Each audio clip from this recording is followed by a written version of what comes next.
प्रिय विद्यार्थियों, आपका स्वागत है आपके अपने YouTube channel daffodil coaching classes पर। मैं आपको संस्कृत में कारक प्रकरण के अंतर्गत द्वितीय विभक्ति कारक प्रकरण पढ़ा रहा था। आज मैं आपको एक सूत्र है, उसका नाम काला धवनोर्दन संयोगे नाम का सूत्र है। उसके साथ तृतीया विभक्ति का भी एक सूत्र रहेगा, अपवर्गीय तृतीया। दोनों सूत्रों को विस्तृत रूप से आपको पढ़ाने जा रहा हूँ।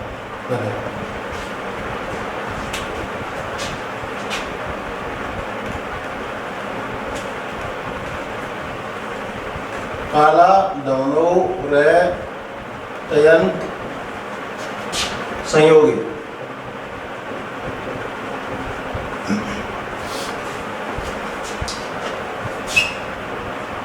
काल का अर्थ होता है समय,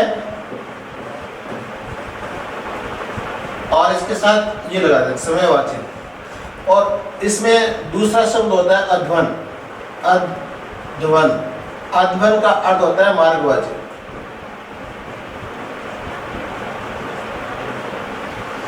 दो शब्द आएंगे समयवाची तथा मार्गवाची शब्दों में। क्या हो तो इसके अंदर आएगा अत्यंत। अत्यंत का अर्थ होता है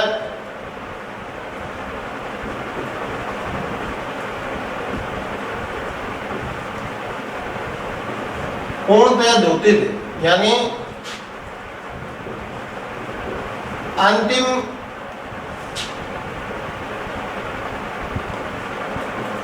समय तक। और संयोग का अर्थ होता है साथ रहना।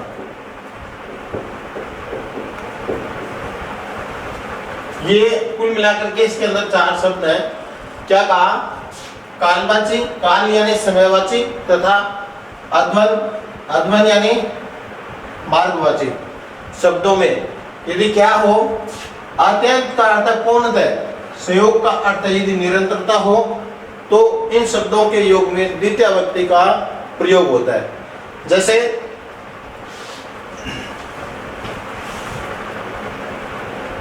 वह महीने पर पढ़ता है। अब ये महीना हमारा क्या हो गया? समयवाची शब्द हो गया। क्या हो गया? समयवाची शब्द हो गया। और भर का अर्थ निरंतरता, अंतिम स्थिति तक। निरंतरता, अंतिम स्थिति तक। तो किस में द्वितीय विभक्ति होगी? कालवाची तथा मार्गवाची शब्दों में द्वितीय विभक्ति का प्रयोग होता है यदि उनमें निरंतरता बदलाई जाए। जैसे इसका करेंगे सह मास। मास का अर्थ क्या होता है? महीना। अब द्वितीय विभक्ति का प्रयोग करेंगे तो मासम और अधिक। वह महीने भर पढ़ता है। दूसरा देखो, महीने भर कल्याणकारी। कोई भी कार्य है ना, वो एक महीने भर कल्याणकारी है, उसके बाद आपके अनुपयुक्त होगा, उपयुक्त नहीं होगा। इस प्रकार से समझा रहा है। तो कहने का अर्थ है इसका मास, मास का द्वितीय क्या कर देंगे? मासम। समय के आगे या मार्गवाची शब्द के आगे भर शब्द लगता है तो इसका अर्थ निरंतरता होती है, और हम इसको द्वितीय विभक्ति से युक्त कर देंगे कल्याण। क्या लिया? महीने का, महीने भर का क्या कर दिया? मासम द्वितीय विभक्ति, और कल्याणकारी का अर्थ है कल्याणी कर दिया। जैसे महीने भर दही खाता है। महीने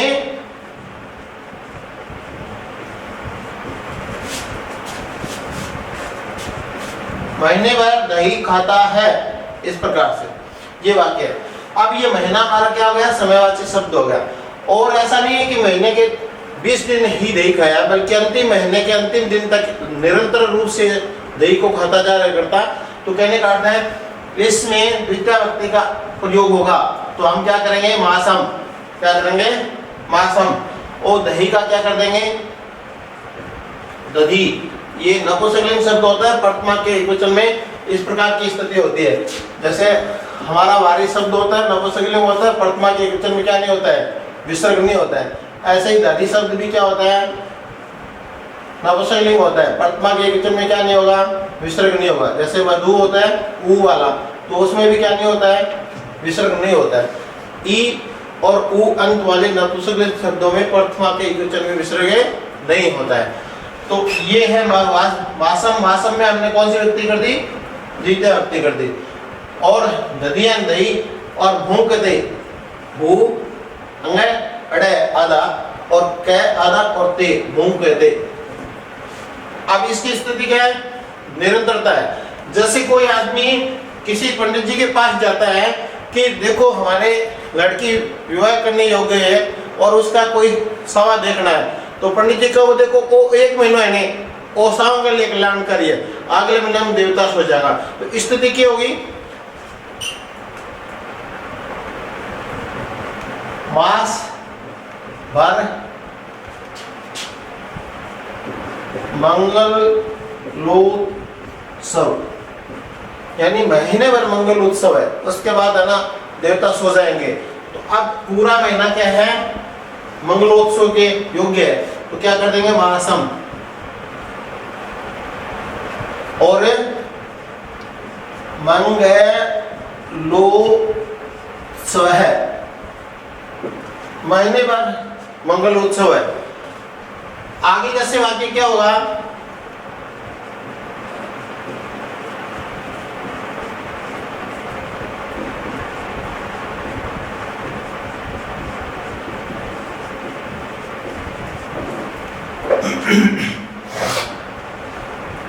लॉकडाउन में पूछा पत्नी ने अपने पति को कि देखो जी अपना गुड़ चावल कितना गए हैं, तो क्या स्थिति थे, दोनों बात करते हैं कि देखो जी 1 महीना तो और टिप जाओ, यानी 3 महीनों यदि नरेंद्र मोदी 30 महीना नहीं कर देने तो अपना गुड़ चावल तो लेगा, ठीक है। इनको मतलब पूरा महीना 1 महीना और लॉकडाउन बढ़ा देने तो भी आप पाएंगे कि स्थिति महीने भर तक गुड़ चावल अपने पास है, पूरे संपूर्ण महीने तक की सामग्री है अपने पास। तो ये क्या है, अपना संपूर्ण महीना यानी समयवाची है, वो निरंतर रूप से अंतिम रूप तक बतलाने वाला है। तो अब इस महीने का क्या हो जाएगा, मासम। और गुड़ और धान, धान में चावल होता है, लेकिन प्रथमा के बहुवचन में धाना है, धानो धाना, गुड़ धाना, इस प्रकार की स्थिति हो जाएगी। तो कहने का अर्थ, मैंने आपको पहला एक शब्द बताया, क्या शब्द बताया, कालवाची, यानी समयवाची शब्दों में कौन सी व्यक्ति होती है, द्वितीय व्यक्ति होती है। जैसे महीने भर पड़ता है, अब ये महीने भर में समयवाची कौन हो गया, महीना हो गया। इसी प्रकार से मासम अधीते महीने भर पड़ता है, महीने भर कल्याणकारी है, तो ये महीना क्या हो गया, समयवाची हो गया। तो इस महीने में क्या हो जाएगा, मासम। और महीने भर दही खाता है तो क्या हो जाएगा, मासम दधि भूंकते, महीने भर दही खाता है। अब आगे देखो, मास भर मंगलोत्सव है, महीने भर मंगल उत्सव है, तो अब इसमें क्या होगा, मासम मंगलोत्सव है, मासम है मंगलोत्सव है। मासम में कौन सी व्यक्ति होगी, द्वितीय व्यक्ति होगी। आगे देखो, महीने भर गुड़ और चावल, तो मासम में कौन से व्यक्ति का प्रयोग होगा, द्वितीय व्यक्ति का प्रयोग होगा, मासम गुड़ धाना। तो अभी मैंने आपको ये बताया कि समयवाची शब्दों का निरंतरता से युक्त हो, अंतिम रूप से हो, तो कौन सी व्यक्ति का प्रयोग होता है, द्वितीय व्यक्ति का प्रयोग होता है। अब देखते हैं मार्गवाची शब्द।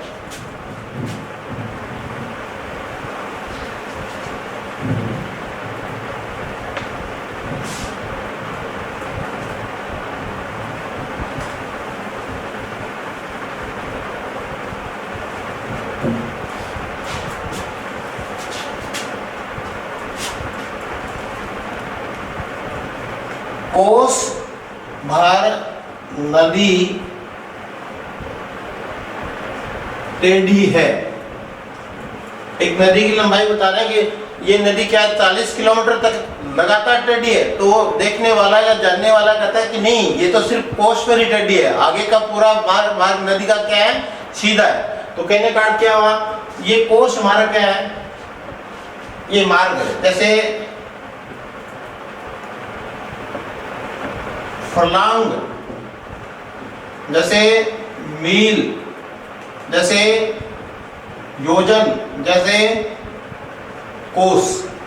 ये मार्ग को मापने के शब्द होते हैं, मार्ग को मापने के शब्द होते हैं। तो कहने का अर्थ है हिंदी के अंदर आना कोस शब्द में दंत का रहेगा, लेकिन जब हम इसका क्या बनाएंगे, संस्कृत बनाएंगे तो क्या आ जाएगा, तालव्यस्कार रहेगा। क्या आ जाएगा, तालव्यस्कार। क्रोश, क्रोश, क्रोश का अर्थ क्या हो जाएगा, कोश। तीसरा सा आएगा, इसमें तीसरा सा आएगा कोश, और इसमें क्रोश, तालव्यस्कार आएगा। अब भर आ गया, क्या शब्द है, मार्गवाची शब्द है। के आगे क्या आ गया, भर, यानी निरंतरता आ गई। तो अब इसमें कौन सी व्यक्ति का प्रयोग होगा, द्वितीय का।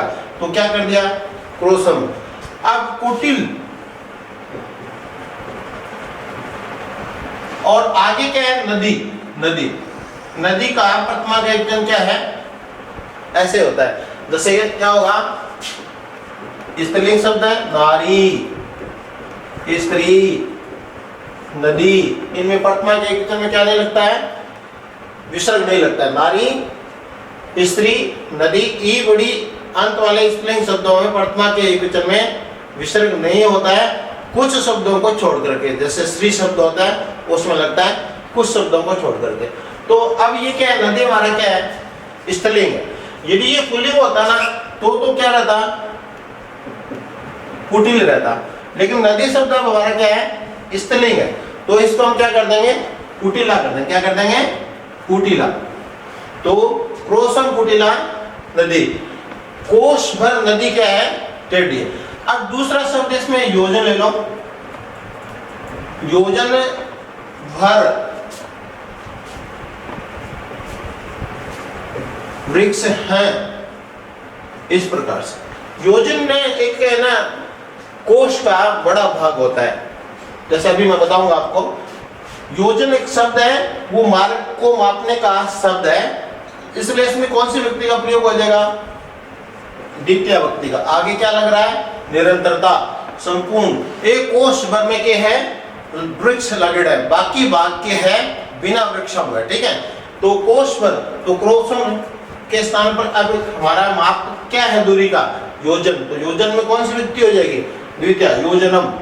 और वृक्ष है, वृक्षो, वृक्षः, बहुत सारे वृक्ष हैं। तो कहने का अर्थ है प्रथमा का बहुवचन ले जाएंगे। तो योजनम वृक्षः सन्ति। योजन का मैं आपको एक जैसे एक उदाहरण बताता हूँ। जब सुग्रीव ऐसा है होकर के राम से बाली से राम जी के पास जाता है और बाली से वो बदला लेना चाहता है किसी भी प्रकार से, तो राम जी कहेंगे ठीक है, तुम भी दुखी मैं भी दुखी, हम दोनों एक समान, हम दोनों दोस्त हुए, एक दूसरे के गले मिल जाते हैं। क्योंकि एक की पत्नी दूसरे के पास, दूसरे की पत्नी दूसरे के पास, तो दोनों क्या हो गए, एक जैसे हो गए, तो फिर दोनों दोस्त हो जाते हैं। लेकिन बार बार है ना, सुग्रीव संदेह करता है राम की क्षमता पर, शक्ति पर। तो कहता है कि साहब बाली बहुत बदमाश है, बहुत ताकतवर है, आप उसका क्या कर सकते हैं साहब, वो इतना ताकतवर है, इतना ताकतवर है। काफी देर तक राम जी उसको सुनते रहे। फिर एक है ना, कहा कि थोड़ा सा इसको एग्जाम्पल देना ही पड़ेगा, बहुत देर हो गई बाली वाली वाली करते हुए। तो कह रहे हैं कि दुंदुभी नामक एक राक्षस था जिसका राम जी ने वध किया था, और उसका जो कंकाल था ना, कंकाल वो हिमालय पर्वत से भी ऊंचे भाग वाला था, इतना बड़ा विशाल का वो राक्षस था। तो उसका जो कंकाल था वो जैसे सामने आया तो राम जी ने कहा कि देखो कोई बात नहीं, वो मेरा काम है, मैं आपको मित्र बना चुका हूँ और आपके हर हाल में सहायता करूंगा।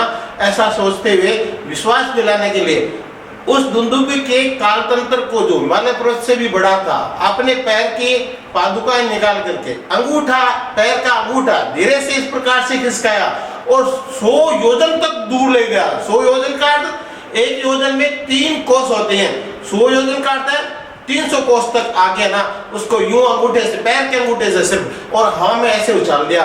तब सुग्रीव के मुंह पर थोड़ी मुस्कान आई कि हाँ, हम अब बाली से बदला ले सकते हैं, यह आदमी वास्तव में ताकतवर है। तो बच्चों, ये मार्ग को मापने के सिस्टम होते हैं। जैसे आजकल नया सिस्टम आता है आपका, जैसे किलो, मीटर, इस प्रकार से। योजन, मील, फर्लॉन्ग, कोस और किलोमीटर, ये सारे के सारे मार्ग को मापने के शब्द होते हैं। मार्गवाची शब्दों में द्वितीय व्यक्ति का प्रयोग होता है यदि उनके समय की निरंतरता को बतलाया जाए। मैं जैसे आगे एक और लिखता हूं,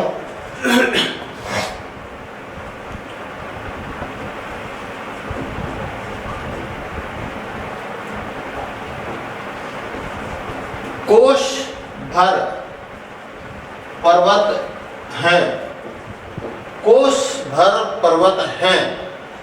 अब कोश का क्या कर देंगे, क्रोशम कर देंगे। क्या कर देंगे, क्रोशम। क्या कर देंगे, क्रोशम। और पर्वत का क्या कर देंगे, पर्वतः, क्योंकि एक पर्वत होता तो पर्वतः हो जाता, और दो होते पर्वतो लेकिन ज्यादा है तो पर्वतः पर्वतो पर्वतः। तो कहने का अर्थ क्या है, ये कोश शब्द के साथ क्या लग गया, भर लग गया, और योजन शब्द के साथ क्या लग गया, भर लग गया। ये कोश और योजन किसको बताने वाले होते हैं, ये मार्ग को बतलाने वाले शब्द होते हैं। यदि समयवाची तथा मार्गवाची शब्दों में अत्यंत निरंतरता बतलाई जाए तब उन शब्दों के योग में द्वितीय व्यक्ति का प्रयोग होता है, और यदि निरंतरता न बतलाई जाए तब उसमें षष्ठी व्यक्ति का प्रयोग होता है। कौन से व्यक्ति का प्रयोग होता है, षष्ठी व्यक्ति का प्रयोग होता है।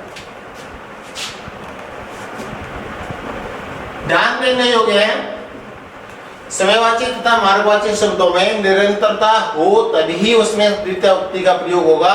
यदि उसका विभाग कर दिया गया है तब उसमें षष्ठी व्यक्ति का प्रयोग हो जाता है।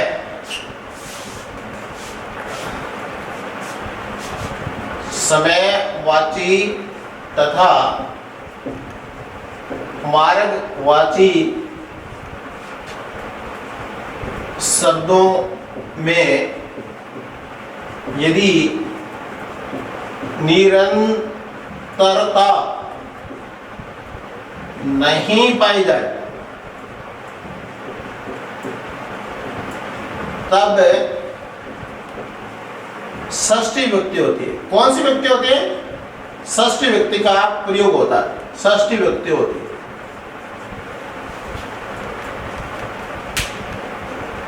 जैसे महीने भर नहाता है, महीने भर सोता है, महीने भर खाता है, महीने भर दौड़ता है और महीने भर सोता है, महीने भर नाचता है, महीने भर गाता है। इस प्रकार से इन सब में क्या है, समय की क्या है, निरंतरता है।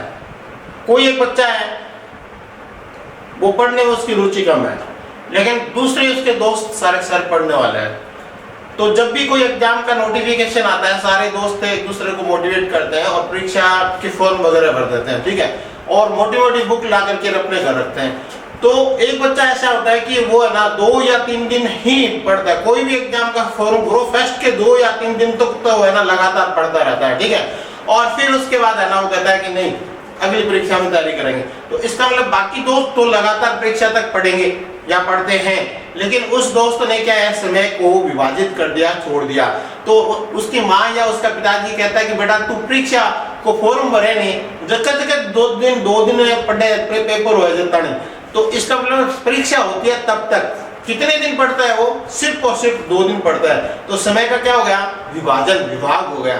जैसे महीने भर पढ़ता है, महीने में 2 दिन पढ़ता है, तो यानी 30 दिन एक महीने में होता है, और उसका आपने विभाजन कितने दिनों में कर दिया, 2 दिनों में कर दिया। जैसे साल भर गाता है, साल में एक बार गाता है।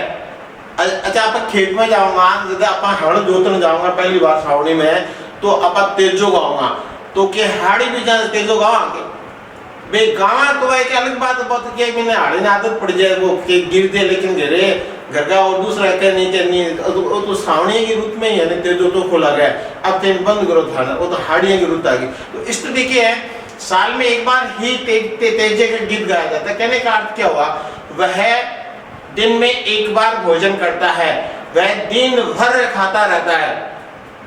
अब लॉकडाउन में क्या है, एक माँ के 3 बच्चा हुआ है, बम एक बदमाश हुआ है, वो घरे कोई भी चीज जो है नहीं, खोपड़ी हो तो बिन खा जा, सांगरी हो तो बिन खा जा, खिलरी होतबिन खा जा, प्याजी होतबिन खा जा, आलू होतबिन खा जा, रोटी खा जा, दाल ने खा जा, घासी पी जा, यानी इन्हें कोई भी इन्हें जाओ बिने जाओ इन्हें जाओ बिन जाओ, कोई भी खाने चीज मिले इन पांच सादियान वो 1 किलो खा जाओ, ठीक है। और एक दो बच्चे ऐसे हैं कि माँ ने सुबह खाना खिला दिया और शाम तक नहीं खाते हैं, जब तक माँ वापस नहीं डाल देती, दिन में कोई भी चीज नहीं खाते हैं। तो माँ एग्जाम्पल क्या देती है, वो मारे नहीं पूरे दिन भर खाते रहे, पूरे दिन भर खाते रहे, इनको मतलब क्या है, पूरे दिन की क्या है उसमें निरंतरता है, तो उसमें कौन सी व्यक्ति आएगी, द्वितीय व्यक्ति आएगी। और यह दूसरा है ना, वो दिन में केवल एक बार भोजन करता है, यानी मैं डालती हूँ ना तब वो भोजन करता है, इसका मतलब समय का क्या हो गया, विभाजन हो गया। तो समय की यदि निरंतरता हो, मार्ग की यदि निरंतरता हो, तब द्वितीय विभक्ति का प्रयोग होता है। और यदि उसका विभाजन कर दिया जाता है तो उसमें षष्ठी विभक्ति का प्रयोग होता है। मैं यूं कहूंगा, महीने भर स्नान करता है, कौन सी विभक्ति का प्रयोग होगा, द्वितीय विभक्ति का प्रयोग होगा। महीने में 2 दिन नहाता है, तब कौन सी विभक्ति का प्रयोग होगा, षष्ठी विभक्ति का प्रयोग, क्योंकि समय का क्या हो गया, विभाजन हो गया। संपूर्ण नदी टेढ़ी है, संपूर्ण नदी क्या है, टेढ़ी है, और नदी का एक भाग टेढ़ा है। संपूर्ण नदी टेढ़ी है तो इसका मतलब क्या होगा, समूर्त है, टेढ़ापन नदी में क्या है, सभी जगह है, इसका मतलब क्या होगा, उसमें द्वितीय का प्रयोग होगा। और उसके एक कोष भाग, नदी का एक भाग टेढ़ा है, तो एक भाग आ गया, संपूर्ण भाग में से कोई एक भाग टेढ़ा है, इसका मतलब क्या हो गया, मार्ग की कोई विभाजन की स्थिति आ गई है, न कि संपूर्णता को बताने जा रहा है। तो अब कौन सी विभक्ति का प्रयोग होगा, षष्ठी विभक्ति का प्रयोग होगा। जैसे मैं कहूंगा, महीने में 2 बार नहाता है,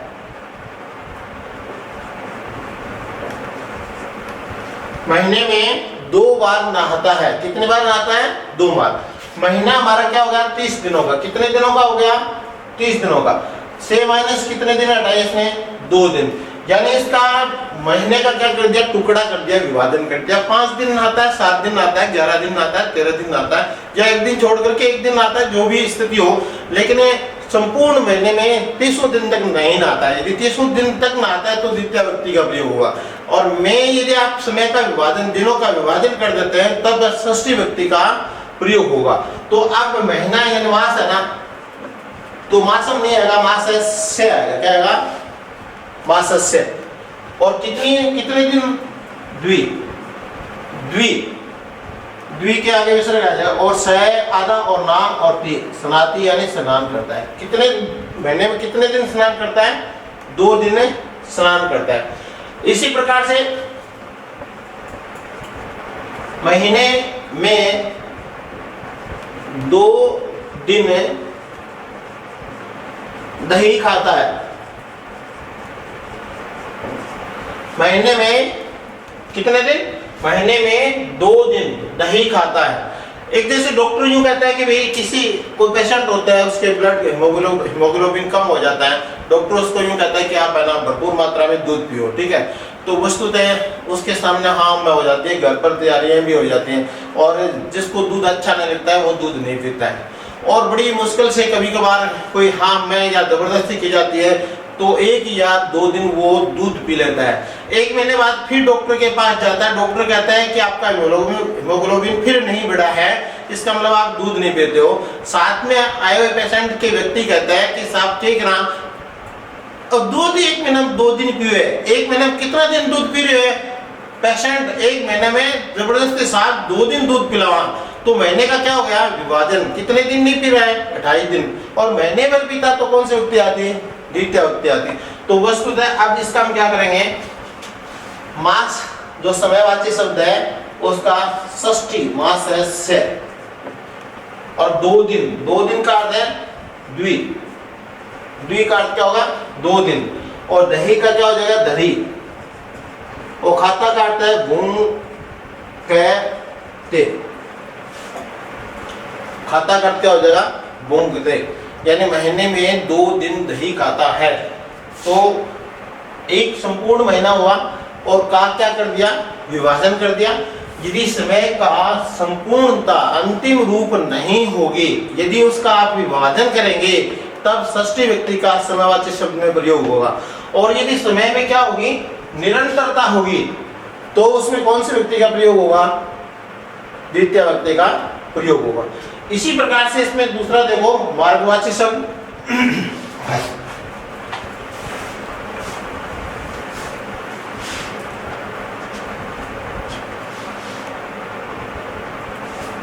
कोष के एक भाग में वृक्ष है। कोष के एक भाग में वृक्ष है, यानी एक कोई कोष है, जैसे जो भी हमारे की एक दूरी है, एक कोष है, और उसमें कह रहे हैं कि संपूर्ण कोष में वृक्ष न होकर किसी उसके क्या है, एक भाग में है। तो अब इसका हमने क्या है, कोष शब्द का क्या कर दिया, विभाजन कर दिया, क्या कर दिया। और यदि हम यूं बोलते हैं कि कोष भर वृक्ष है, कोष भर वृक्ष है, तो कोष शब्द की क्या हो जाती है, निरंतरता हो जाती है। तब अत्यंत संयोग के साथ कौन सी व्यक्ति होती है, द्वितीय व्यक्ति का प्रयोग करते हैं। लेकिन अब हमने कोष के किसी एक भाग में, तो कोष शब्द में क्या आ जाएगा, क्रो षष्ठी व्यक्ति आ जाएगी।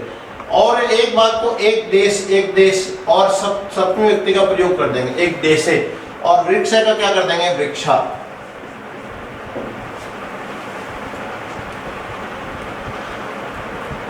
आपा के एक कोई आदमी हुआ और वो दूसरे गांव का आदमी अपने गांव में आ जा और वो पूछे भाई जी के देखियो बाएंगो रास्ता कौन सा है, तो स्थिति क्या है, बिना आप बाएंगो रास्ता बताओगे तो वो कहो भाई जी कच्चो ही है कि नहीं। पहले तो अपन वो मार्ग की दूरी पूछो, मैं कहूँ 9 किलोमीटर है हरिपुरा से बाएं का रास्ता। फिर वो कहेगा भाई जी पूरा कच्चो कि 9 किलोमीटर, मैं कहूँगा नहीं 1 किलोमीटर तक कच्चा है, उसके बाद 8 किलोमीटर की क्या है, सड़क है। तो कच्चा संपूर्णता को दोषित नहीं कर रहा है, 9 किलोमीटर तक कच्चा नहीं है, बल्कि 9 किलोमीटर में कोई एक भाग क्या है, कच्चा है। तो इस प्रकार से मार्ग की विभाजन की स्थिति इसके अंदर आ गई, क्या आ गई, मार्ग की विभाजन की स्थिति आ गई। मार्ग के लिए पूछते रहते हैं। एक बार की स्थिति है, एक कोई व्यक्ति हमारे पास आया, खाती अपना काम कर रहा था, तो उसने कहा कि भाई माने बाएं को रास्ता बताओ, तो वो खाती मारका नहीं है, इशारों करके बोलो तो नहीं बोलोगा, नकी देखियो मैं बोलूंगा ठीक है, आप चोरो थे चुप रहियो, आप ही बता दो टाबरो गलत रास्ता बता दो। तो बड़ा हरिपुरा पंडरियों को रास्ता बता दियो, खाती आगनदार बोले यूं चले जाओ, गर्मी की बात ही बहुत तगड़ी गर्मी, वो पंडरियों में जाएगा, बोले भाई जी क्या आप बाएं आ गई के, तो पंडरियों को आदमी बोले कठुआ है, बोले हरिपुरा, तो बोले उल्टू को रहे तुम पाछो हरिपुरा जा रहे, हरिपुरा सीध हो रहा है, इनको मान जाओ बढ़ चलो जी। तो स्थिति क्या होगी, वो बेचारो गर्मिया पाछो पाछो बठायो दिन रीस आई जो पाछो खाती का ना, जो खाती कहीं दूर देख के फिर मानी बोलो देखियो वो आदमी दुख पड़ो है, अभी वो की कह नहीं थे बोलना दियो, वो की का वो सुनना जरूरी है, जगह बोले नहीं वो। तो बड़ा आदमी जो राहगीर है 15-20 सुनी बात नहीं खाती कही, वो आपकी लकड़ी छोल बोग रहे हो, गर्दन नीचे करके और सारा काम कर बोग रहे हो। और जब वो आदमी ठंडो है नहीं, जब बोले न की बात यूं है, और जो कभी तू आओ जब हरिपुरा पंडरियों को रास्ता किन पूछा होगे, बोल कौन पूछो। तो अब यूं है कि वो जो सिद्ध हो रहा जाए वो बांध जाओ, खड़ जाओ, बांध जाओ। तो स्थिति क्या होगी, मजाक की स्थिति होगी। योजन, मार्ग, दूरी, इस प्रकार से ये है।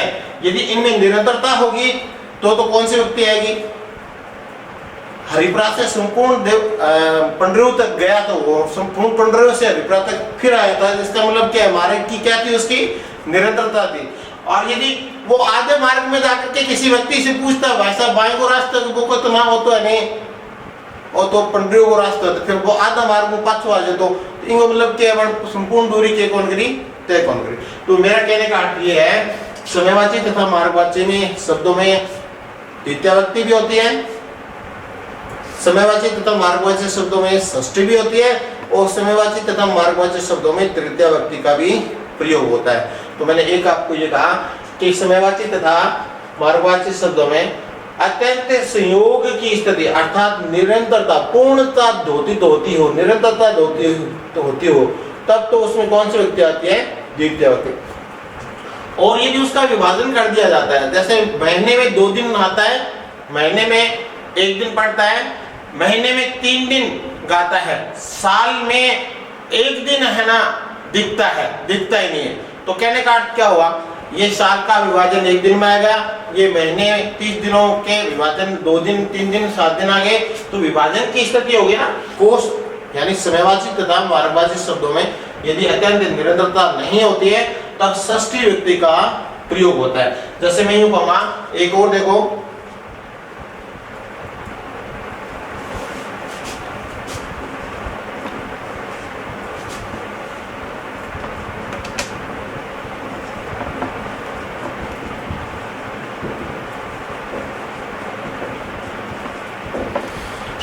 कोष के एक भाग में वृक्ष हैं, कोष के एक भाग में वृक्ष हैं, तो कोष का तो हो जाएगा क्रोशम, क्या हो जाएगा, क्रोशम, और एक भाग का एक देश हो जाएगा, क्या हो जाएगा, एक देश, और वृक्ष का क्या हो जाएगा, वृक्ष वृक्षो वृक्षः, और अस्तिस्तः सन्ति। इस प्रकार की स्थिति होगी।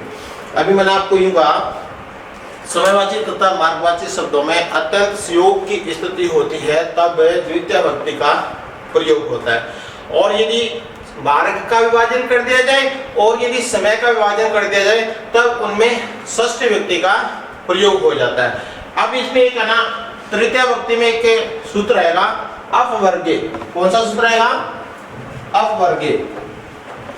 अपवर्गे का अर्थ होता है फल की प्राप्ति। किसकी प्राप्ति, फल की प्राप्ति।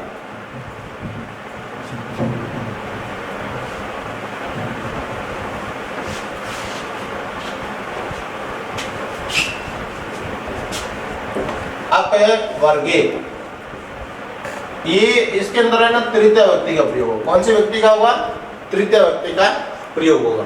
इसके अंदर कौन सी व्यक्ति होती है, द्वितीय व्यक्ति होती है, तथा षष्ठी व्यक्ति का भी प्रयोग होता है, ऐसा माना जाता है। समयवाची तथा मार्गवाची शब्दों में अत्यंत संयोग की स्थिति होती है तब कौन सी व्यक्ति होती है, द्वितीय व्यक्ति होती है। यदि उनका विभाजन हो जाए, यदि समयवाची तथा मार्गवाची शब्दों का यदि विभाजन हो जाए तब उसके अंदर कौन सी व्यक्ति हो जाएगी, षष्ठी व्यक्ति। कौन सी व्यक्ति, षष्ठी व्यक्ति।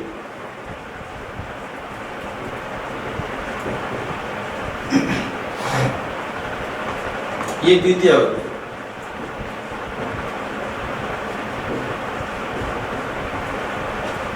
अपवर्ग का अर्थ होता है फल की प्राप्ति, फल की प्राप्ति। यानी हम कोई भी कार्य करते हैं तो उसके अंदर हमें अंतिम रूप से यदि फल की प्राप्ति हो जाती है तो वस्तुतः वह हमारा क्या होता है, निर्णायक समय होता है।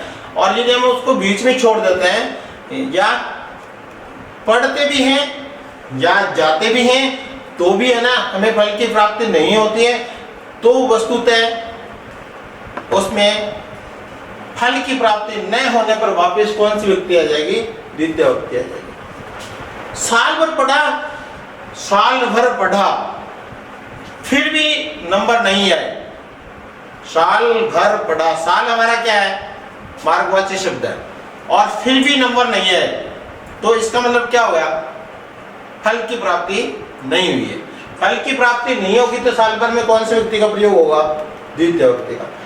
और साल भर पढ़ा और जान लिया, दिन भर पढ़ा और जान लिया, यानी एक कोई बालक होता है, उसका पिताजी ये कहता है कि आज तेरे को सामाजिक का तीसरा पाठ, आज छुट्टी है, सुबह से शाम तक आपको सामाजिक का तीसरा पाठ याद करना है। तो वस्तुतः शाम होते बच्चे से पूछा जाता है और बच्चे ने क्या किया है, संपूर्ण रूप से जो जो पूछा गया था उस 3 नंबर पाठ के सभी प्रश्नों का उत्तर सरलता से दे दिया। इसका अर्थ क्या हुआ, दिन भर बचा किसको पढ़ा, सामाजिक के तीसरे पाठ को पढ़ा, और वस्तुतः उसमें फल की प्राप्ति हो गई। जो जो पूछना था उसका उसने उत्तर दे दिया। एक बच्चा ऐसा है। दूसरे बच्चा उसी पिताजी का है, उसको भी एक है ना हिंदी का दूसरा पार्ट दिया है, सुबह से शाम तक उसको याद करना है। और यूं किताब लेकर के पूरे दिन है ना ऐसे यूं पढ़ता रहता है और देखो देखो जब देखो तो पढ़ता रहता है। और शाम होते ही जैसे पिताजी उसी तरह उस बच्चे से भी दूसरे पार्ट के हिंदी के प्रश्नों को पूछते हैं, किसी भी प्रश्न का वह उत्तर नहीं दे पा रहा है। दोनों का समय सुबह से शाम, एक दिन एक ने तो क्या हुआ, फल की प्राप्ति को कर लिया है, जो उद्देश्य था पिता का उस उद्देश्य में पूर्णता को हासिल कर लिया है। लेकिन दूसरा बच्चा सुबह से लगातार प्रयत्न कर रहा है और फिर भी जब शाम हुई तो प्रश्नों के उत्तर देने में असक्षम हो गया, तो वस्तुतः फल की प्राप्ति नहीं हुई।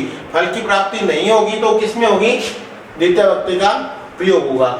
और यदि फल की प्राप्ति होगी तो कौन से व्यक्ति का प्रयोग होगा, तृतीय व्यक्ति का प्रयोग होगा। क्या कह रहे हैं, कालवाची तथा मार्गवाची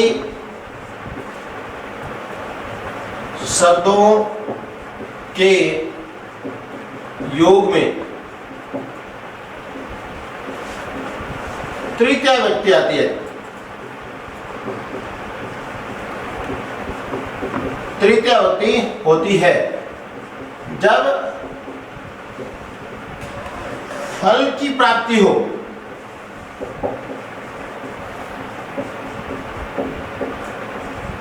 तब समयवाची तथा मार्गवाची शब्दों में द्वितीय व्यक्ति का प्रयोग होता है जब फल की प्राप्ति होती है।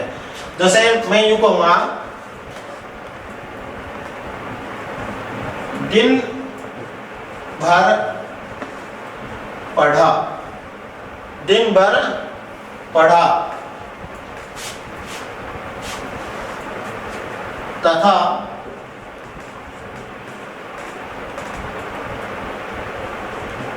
याद नहीं हुआ। मैं कहूंगा, दूसरा वाक्य कहूंगा, दिन भर पढ़ा तथा जान लिया। कोई व्यक्ति यूं कहता है कि जैसे मेरे को एक संस्कृत की किताब लिखनी है, पुस्तक लिखनी है, लमसम उसके पाठ्यक्रम के बारे में मेरे को पता होता है और मैं थोड़ा सा एक आइडिया भी ले लेता हूं कि ये व्याकरण की पुस्तक है ना, मैं आपको एक महीने में लिख करके दिखाऊंगा, मैं इसको एक महीने में लिख लूंगा, पहले से वो ऐसा सोचता है और उसके अनुरूप वो कार्य को करना प्रारंभ कर देता है। और जब 30 महीने आते हैं तो अपनी पुस्तक को संपूर्ण रूप से लिख लेता है, संपूर्ण कर लेता है। पुस्तक लिखना कार्य प्रारंभ में क्या सोच कर किया था कि 30 दिनों में पुस्तक को लिखूंगा, और 30 दिन होते ही पुस्तक किसको प्राप्त होगी, संपूर्णता को प्राप्त होगी। जैसे एक दिन मैंने व्हाट्सएप पर पढ़ा था, मेरे किसी एक दोस्त ने लिखा था 21 दिन का लॉकडाउन है और मैं क्या सुंदरकांड का पाठ करूंगा। क्या करूंगा, सुंदरकांड का पाठ करूंगा। तो मैंने कहा देख भैया, सुंदरकांड को पाठ तो 21 दिन हुए हैं, चल बात मान गई। ओ मोदी 40 दिनों को यदि लॉकडाउन और कर दे तो 40 क्यों करो, बोले 40 तो आप कौन करा, हिंदू आप, लेकिन आप क्या करांगा, रामायण पढ़ता रहूंगा। क्या करांगा, रामायण पढ़ता रहूंगा, महाभारत पढ़ता रहूंगा। मतलब क्या वो यूं कहे कि यदि वो 3 महीना और लॉकडाउन बढ़ा दे नहीं तो भी आप रामायण पढ़ता रहना, अर्थात रामायण पढ़ते रहेंगे। इसकी स्थिति क्या है पता नहीं है कि कितने दिनों तक रामायण को हम पढ़ेंगे। और एक यूं है कि उद्देश्य लेकर के कि मेरे को संपूर्ण रामायण 7 दिनों पढ़नी है और 7 दिन होते ही रामायण को क्या कर लिया, उसने पढ़ लिया। यानी कार्य की समाप्ति यदि आपकी होती है तब तक आपको यदि फल की प्राप्ति हो जाती है तो मार्गवाची शब्दों में तथा समयवाची शब्दों में तृतीय व्यक्ति का प्रयोग होता है। और यदि फल की प्राप्ति नहीं होती है तो शब्द कौन सी व्यक्ति आ जाएगी, द्वितीय व्यक्ति आ जाएगी। जैसे 3 दिनों से पाठ को पढ़ रहा है और समझ में नहीं आ रहा। कितने दिनों से एक पाठ को पढ़ रहा है एक विद्यार्थी, 3 दिनों से एक विद्यार्थी एक पाठ को पढ़ रहा है और समझ में नहीं आया, अर्थात फल की प्राप्ति फिर भी नहीं हुई है। फिर वापस कोशिश करेगा, फिर पढ़ेगा, फिर नहीं आएगी, फिर कोशिश करेगा, फिर टीचर यूं कहेगा तू इस पार्ट को छोड़ दे, आगे वाले पार्ट को याद कर, ये तेरे लिए एक बार हार्ड है, बाद में लास्ट में याद कर लेना। तो स्थिति क्या है, काफी प्रयत्न करने के बाद भी विद्यार्थी को फल की प्राप्ति नहीं हुई है। तो फल की प्राप्ति यदि नहीं होती है तब तो समयवाची तथा मार्गवाची शब्दों में क्या होगा, द्वितीय विभक्ति का प्रयोग होगा। और यदि फल की प्राप्ति हो जाए तब कौन सी विभक्ति का प्रयोग होगा, तृतीय विभक्ति का प्रयोग होगा। जैसे मैं यूं कहूं दिन भर पढ़ता, दिन भर पढ़ा, पूरे दिन पढ़ा, कोई एक पार्ट पढ़ा या कोई भी एक पर्सन पढ़ा या कोई भी एक चैप्टर पढ़ा, वो क्या है पूरे दिन पढ़ा और शाम को उसको क्या है याद नहीं हुआ, क्या इसमें फल की प्राप्ति है क्या, नहीं है। तो इसमें कौन सी विभक्ति आएगी, द्वितीय विभक्ति आएगी। नीचे वाक्य लिखा है दिन भर पढ़ा, पूरे दिन भर पढ़ा तथा जान लिया, अर्थात फल की प्राप्ति हो गई। अब इसके अंदर कौन सी विभक्ति करेंगे,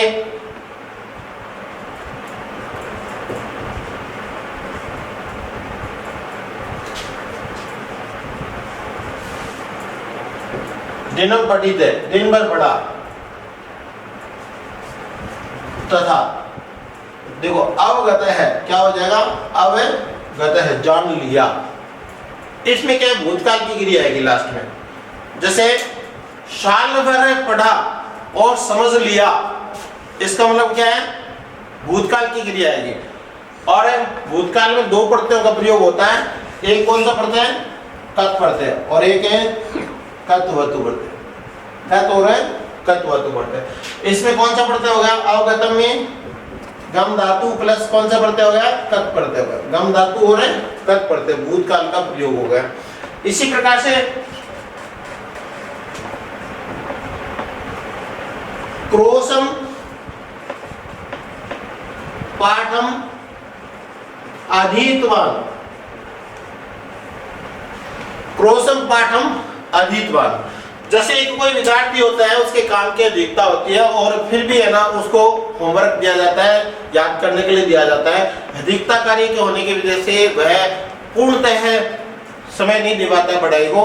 तो वस्तुतः जब वो घर से खेत तक के रास्ते यदि 3 किलोमीटर का मार्ग है ना, तो वस्तुतः वो एक टारगेट लेकर के चलता है कि ये 5 जो प्रश्न है वो घर से मैं खेत तक जाऊंगा 3 किलोमीटर तक, तब 5 प्रश्नों को क्या कर लूंगा, याद कर लूंगा। तो स्थिति क्या हो गई, क्रोशम यानी कोष भर में 5 प्रश्नों को याद कर लिया, और नहीं किया 5 प्रश्न लेकर के एक कोष में 5 प्रश्नों को याद करूंगा और खेत तक पहुंच गया याद नहीं हुए, इसका मतलब क्या है, फल की प्राप्ति नहीं हुई। तो क्रोशम में द्वितीय विभक्ति है, फल की प्राप्ति नहीं होती है तो क्या होगा, द्वितीय विभक्ति आएगी। और कोष भर में जान लिया, कोष भर में पढ़ लिया। जैसे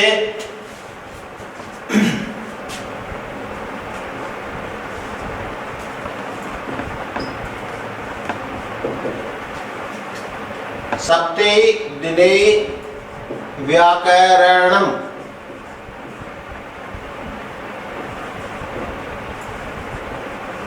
अधीतवान। कोई व्याकरण की पुस्तक है, उसको कोई पढ़ने वाला पाठक है, वो इस उद्देश्य से कि भी लॉकडाउन लगा हुआ है, 7-8 दिन मेरे पास हैं और इसमें वस्तुतः 7 या 8 दिन लगेंगे, मैं 7 दिनों में इस व्याकरण की पुस्तक को पढ़ूंगा, कोई भी महत्वपूर्ण कार्य बीच में नहीं लूंगा। तो पढ़ना प्रारंभ करता है और 7 दिनों में उसको संपूर्ण रूप से पढ़ लिया, जिसों हो गए भाई अपने उद्देश्य की पूर्ति में सफल हो गया, लेके चल रहा बोले 7 दिन हम सारो व्याकरण पढ़ लेंगे और आप आज के कर लियो संपूर्ण रूप में आपने वो व्याकरण पढ़ लिए, तो फल की प्राप्ति होगी। तो अब 7 है वो क्या है, बहुवचन होता है और दिन भी बहुवचन में जाएगा, तृतीया के कहां चले जाएंगे, दोनों बहुवचन में। तो क्या होगा, सप्ते ही दिने, 7 दिनों में व्याकरण को अधीतवान है यानी पढ़ लिया। और ये यूं कह रहे, दूसरा वाक्य ये कर रहा है, देखो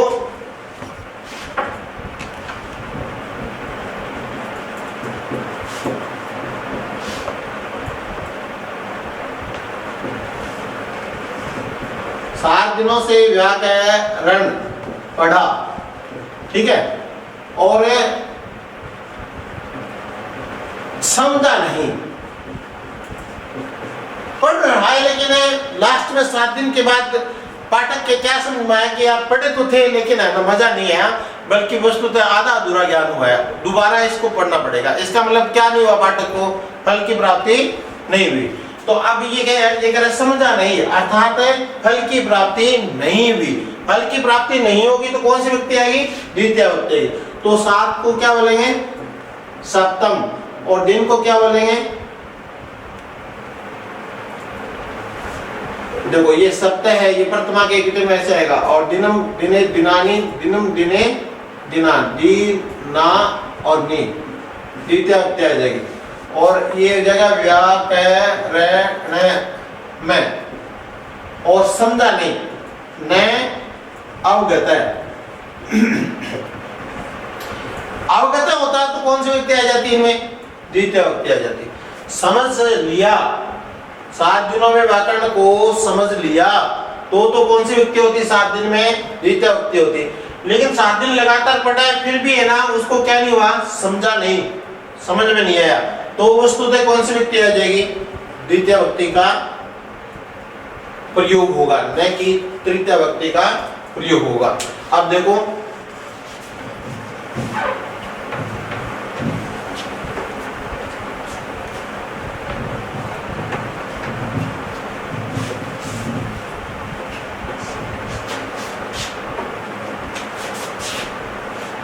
वर्ष भर पढ़ता है, एक ये वाक्य, ठीक है। दूसरा वाक्य होगा वर्ष भर पढ़ा लेकिन समझा नहीं। तीसरा वाक्य है वर्ष के 1 माह भर पढ़ता है। ये 3 वाक्य हैं। ये वर्ष हमारा क्या है, समयवाची शब्द है, और ये वर्ष भी समयवाची है, और ये भी क्या है, समयवाची। समयवाची शब्द होते हैं उनके साथ द्वितीय भी होती है, तृतीय भी होती है और षष्ठी भी होती है। यदि समयवाची शब्दों में निरंतरता पाई जाए तो कौन सी व्यक्ति होगी, द्वितीय व्यक्ति होगी। जैसे हम क्या कहेंगे, वर्ष भर, पूरे वर्ष भर, ठीक है। तो अब इसमें वर्ष का क्या हो जाएगा, वर्षम, और पठ का क्या हो जाएगा, पठती, वर्ष भर पढ़ता है। कौन सी व्यक्ति होगी, द्वितीय व्यक्ति का प्रयोग होगा। आप देखो ये कह रहे हैं वर्ष भर पढ़ा, वर्ष भर पढ़ा लेकिन समझा नहीं, क्या नहीं हुआ, समझा नहीं, फल की प्राप्ति नहीं हुई है। फल की प्राप्ति नहीं होगी तो भी कौन सी व्यक्ति आएगी, द्वितीय व्यक्ति आएगी। तो क्या होगा, वर्षम, अधीत है, अधीत है, वर्ष भर पढ़ा, और न अवगत है, समझ में नहीं आया, न अवगत है, समझ में नहीं आया। और तीसरा इसके अंदर देखो वापस इसको है ना क्या कहा, फल की प्राप्ति नहीं होती है तब द्वितीय व्यक्ति का ही प्रयोग होता है। मैं वापस कर रहा हूं, वर्ष भर पढ़ा और समझ गया, यानी जान लिया, वर्ष पर पढ़ा और जान लिया। अब है ना ये हमारा जान लिया, समझ लिया, इसका मतलब क्या है, हमें फल की प्राप्ति हो गई। और इसमें क्या था, समझा नहीं, अर्थात जहां से स्टार्ट किया था वही स्थिति नाम से, यानी वह भोग की स्थिति बनी हुई है। लेकिन जब हमें ज्ञान की प्राप्ति हो जाती है तो कौन सी व्यक्ति की फल की प्राप्ति होगी, तो कौन सी व्यक्ति आएगी, तृतीय व्यक्ति आएगी। जैसे 9 किलोमीटर किसी एक गांव से दूसरे गांव का मार्ग 9 किलोमीटर है और वो संपूर्ण मार्ग की दूरी को तय कर लेता है, तो वस्तुतः उसमें क्या आएगा, अपवर्गीय फल की प्राप्ति होगी। और यदि उसके किसी एक भाग में 2 किलोमीटर जाकर के रुक जाता है तो वस्तुतः उसके विभाजन हो गया, समय का विभाजन होगा, तब क्या होगा, द्वितीय व्यक्ति होगा। तो निरंतरता होगी समय की, तो द्वितीय व्यक्ति का प्रयोग होगा। समय की निरंतरता होते हुए यदि किसकी प्राप्ति नहीं हो, फल की प्राप्ति नहीं हो, तो भी उसमें कौन सी व्यक्ति आएगी, द्वितीय व्यक्ति आएगी। और ये कह रहे हैं कि वर्ष भर पढ़ा, समय की निरंतरता है लेकिन साथ साथ में किसकी प्राप्ति हो गई, फल की प्राप्ति हो गई। अब इसमें कौन सी विभक्ति का प्रयोग होगा, तृतीय विभक्ति का प्रयोग होगा। तो वर्षेण अधित वर्ष पर बड़ा और अवगत है, अवगत है और ये कत पढ़ते हैं और अवगतवान ये कथवत समझ लिया। जैसे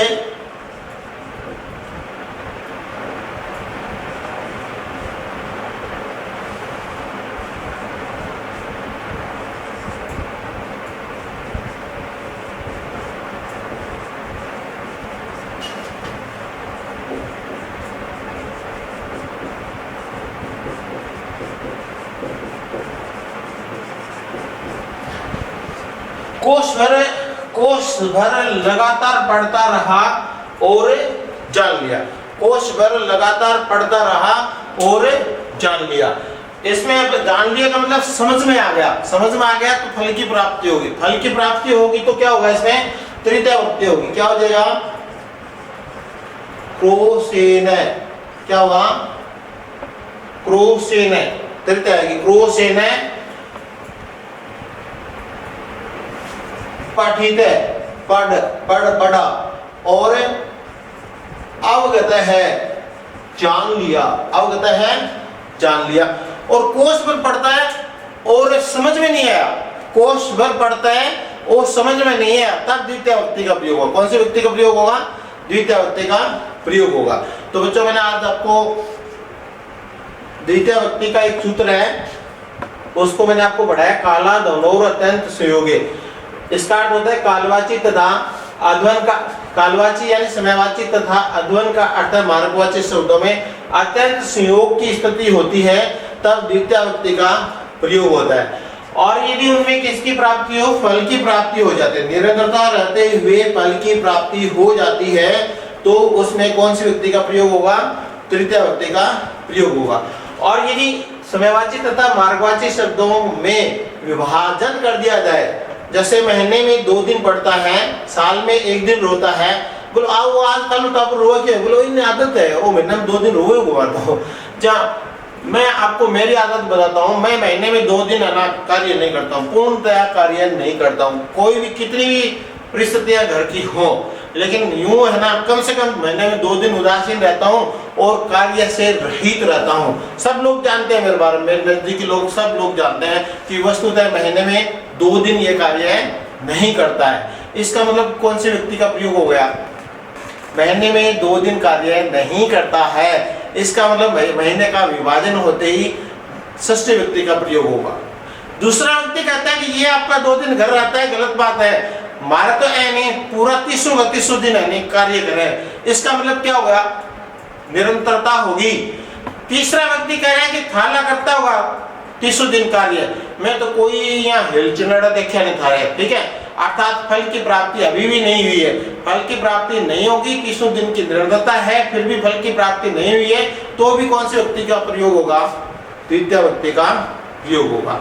और समयवाची शब्द तथा मार्गवाची शब्दों में यदि निरंतरता बतलाई जाए और साथ साथ में फल की प्राप्ति हो जाती है तब अपवर्गे तृतीया, अपवर्गे इस सूत्र का अर्थ होता है फल की प्राप्ति, तब इसमें तृतीय व्यक्ति का प्रयोग होता है। धन्यवाद विद्यार्थियों, मैंने आज आपको जो कोई भी सूत्र पढ़ाया, सूत्र का नाम काला धनोर अत्यंत संयोगे के योग में द्वितीय व्यक्ति का प्रयोग होता है और अपवर्ग के योग में तृतीय व्यक्ति का प्रयोग होता है। वस्तुतः इसे जुड़ा हुआ सूत्र था, इसलिए इसको द्वितीय व्यक्ति में आपको पढ़ाया गया है। और मैं आशा करता हूं कि जो कुछ भी मैंने आपको पढ़ाया उसको आप लाइक करेंगे, शेयर करेंगे, कमेंट करेंगे और YouTube channel daffodil coaching classes को आप सब्सक्राइब करेंगे और बेल आइकन को आप प्रेस करेंगे और ज़्यादा से ज़्यादा डैफोडिल कोचिंग क्लासेस की ऑनलाइन क्लासेस को आप प्रचार करेंगे।